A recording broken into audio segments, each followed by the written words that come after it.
Non.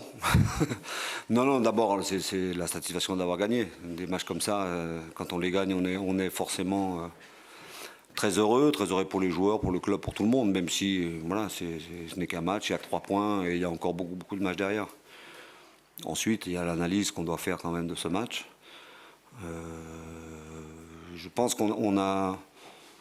on est passé à côté de notre première mi-temps. On a été, sur le plan technique, je n'ai pas reconnu mon équipe, on a eu beaucoup, beaucoup de déchets. Sur notre première situation, on marque, sur un exploit de Amine.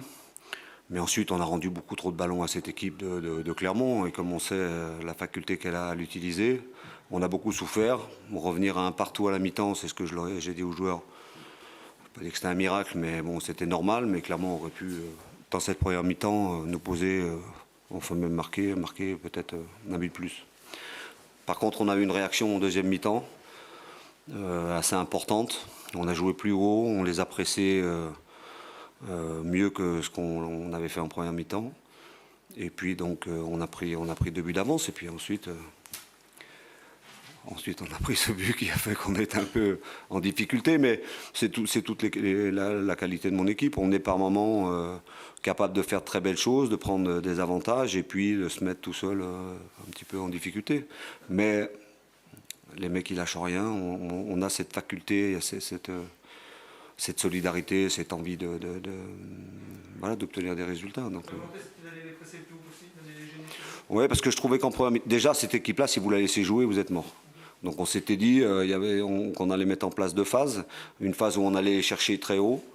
Il fallait absolument, même si j'ai employé le terme... je ne veux pas le dire parce qu'après, comme tout le monde analyse tout le monde, je ne vais pas dire ça.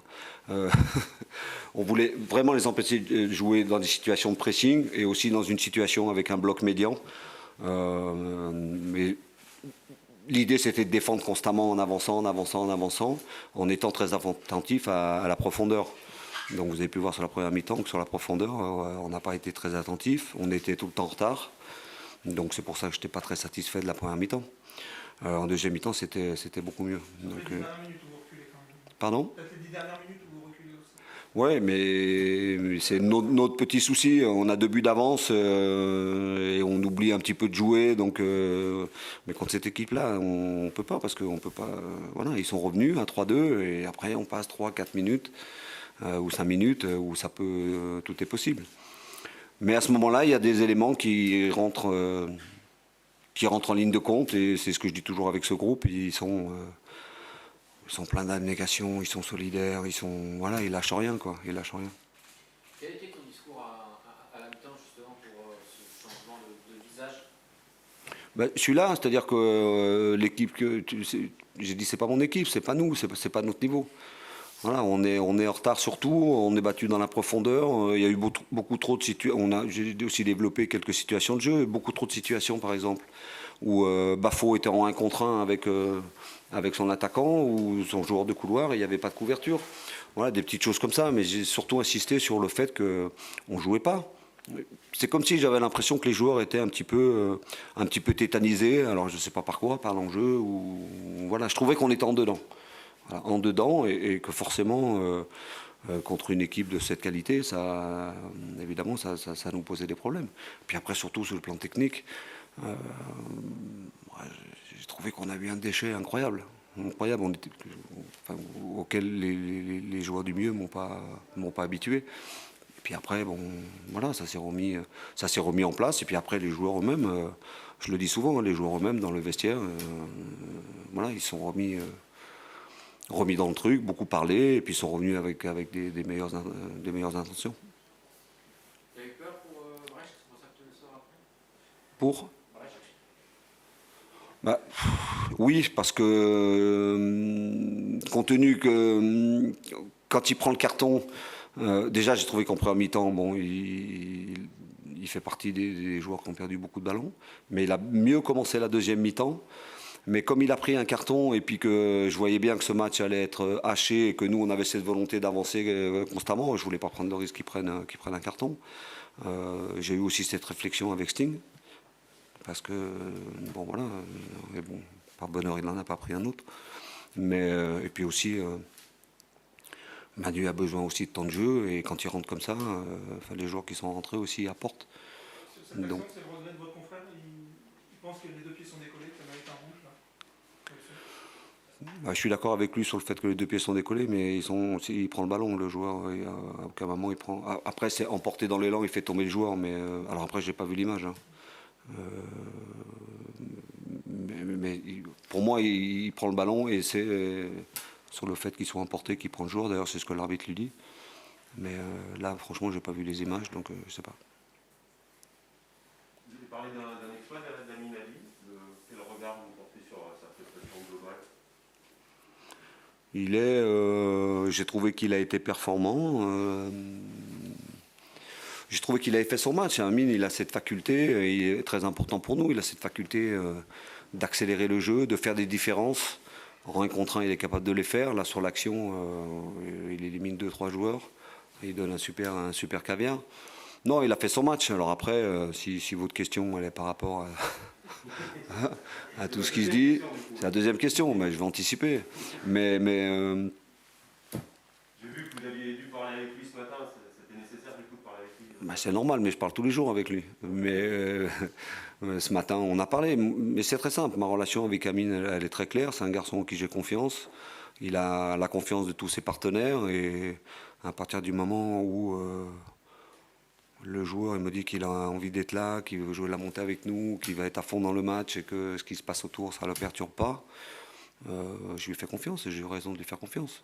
Voilà. Après, vous savez, ces périodes de mercato, alors je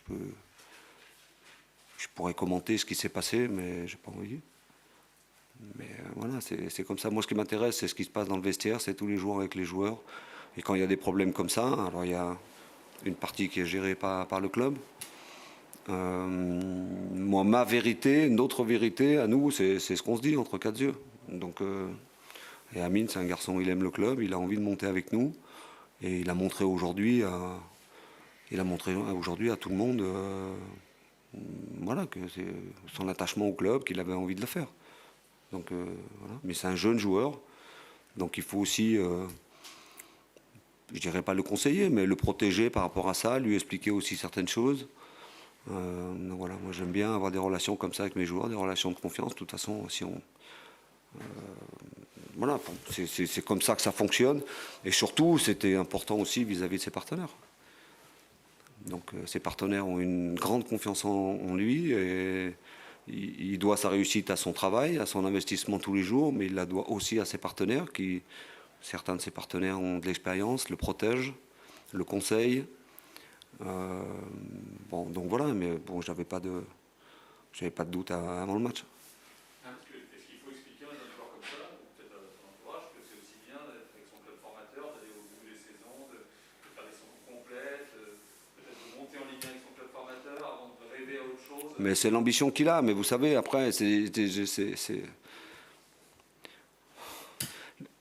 que le joueur ait de l'ambition et qu'il a envie de jouer au plus haut niveau et tout ça. Après, il y a des étapes. Amine, c'est un jeune joueur, il les franchit